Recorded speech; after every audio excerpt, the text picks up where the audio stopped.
এটা সয়াবিনের তরকারি না ডিমের তরকারি বুঝতেই পারবেন না।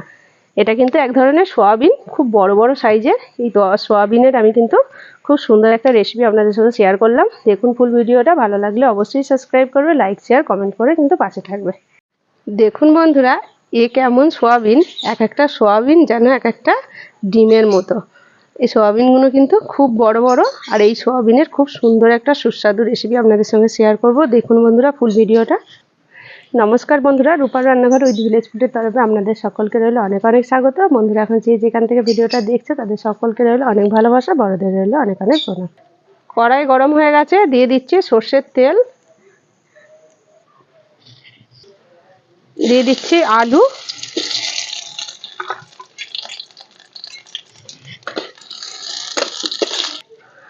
আলুটা হালকা করে ভেজে নিয়েছি একটুখানি হলুদ দিয়ে। এর মধ্যে দিয়ে দিচ্ছি সয়াবিনগুলো, ভালো করে কিন্তু নিংড়ে নিংড়ে ভালো করে দুবার করে কিন্তু আমি সয়াবিনগুলো ধুয়েও নিয়েছি। দিয়ে দিচ্ছি, আলু আর সয়াবিন কিন্তু ভাজা হয়ে গেছে, দেখুন খুব সুন্দর করে ভেজে নিয়েছি। এবারে নামিয়ে নিচ্ছি। কড়াইতে দিয়ে দিচ্ছি আবার আমি সর্ষের তেল, দিয়ে দিচ্ছি পেঁয়াজ কুচি।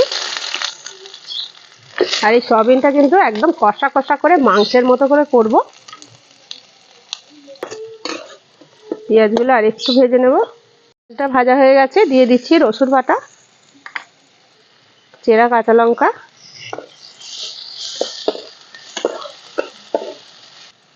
নিয়েছি আদা আর জিরে, দিয়ে দিলাম লবণ, লঙ্কার গুঁড়ো, হলুদ গুঁড়ো, দিয়ে দিচ্ছি মশলাটা, দিয়ে দিচ্ছি টমেটো কুচি। মশলাটা ভালোভাবে কিন্তু কষে নেব। মশলাটা ভালোভাবে কষিয়ে নিয়েছি। এবারে দিয়ে দিচ্ছি সয়াবিন আর আলুটা। দেখুন বন্ধুরা, যেন মনে হচ্ছে সয়াবিনের তরকারি না, ডিমের তরকারি, বোঝানো ডিম।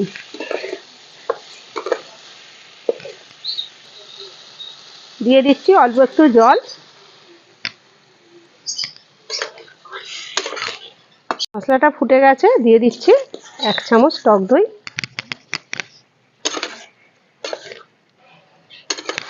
আমি এইরকমই রাখছি, এর বেশি আর শুকনো করছি না, যেহেতু সয়াবিন এই রসটা কিন্তু অনেকটাই টেনে নেবে।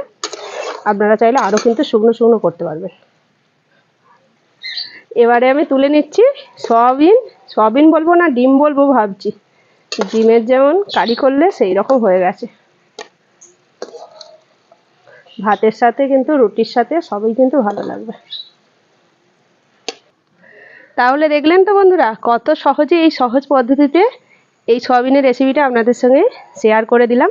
বানিয়ে ফেলুন এইভাবে, খুবই ভালো লাগবে বন্ধুরা। আজকের মতো ভিডিওটা এখানেই শেষ করছি, আবার অন্য কোনো দিন নতুন একটা ভিডিও নিয়ে হাজির হব। ততক্ষণের জন্য টাটা, নমস্কার।